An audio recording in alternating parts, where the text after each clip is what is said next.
ప్రతి విషయమందును కృతజ్ఞతాస్తుతులు చెల్లించుడి. 1 దెస్సలోనికైలో 5:16 ప్రభువు అత్యంత కృపను బట్టి సంవత్సరం యొక్క చివరి దినమునకు చేరియున్నాం. సంవత్సరమంతయు కాచి కాపాడిన ప్రభువును స్తుతించుచు నూతన సంవత్సరములో ప్రవేశించుదుముగాక. దేవుడు ఈ సంవత్సరము నీ జీవితంలో నీవు కృంగియున్నప్పుడు ఆయన నిన్ను లేవనెత్తాడు. శత్రువు నిన్ను తరుముతూ ఉన్నప్పుడు నీకు సమీపంగా ఉన్నారు. నీ వ్యాధిలోను నీ బాధలోను ఆయన నీ చేతిని విడిచిపెట్టలేదు.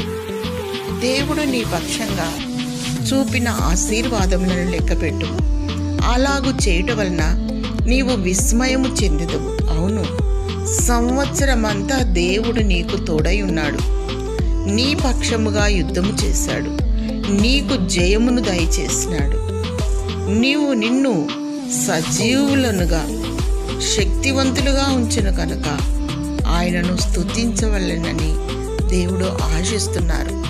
ఆయన చేసిన ఉపకారములలో దేనిని మరొకటి. పరలోకము స్తుతులతో నింపబడి పరలోకములో 24 పెద్దలు 4 జీవులు తమ కిరీటములను ఆయన సింహాసనం ఎదుట పెట్టు రీతిగా నీ యొక్క స్తుతులు ఆయన సింహాసనం నాకు పైగా ఉండాలని ఆయన ప్రభు కోరుతున్నారు.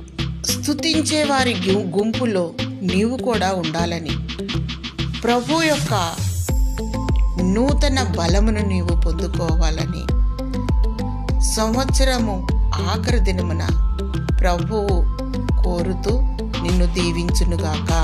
ఆమేన్.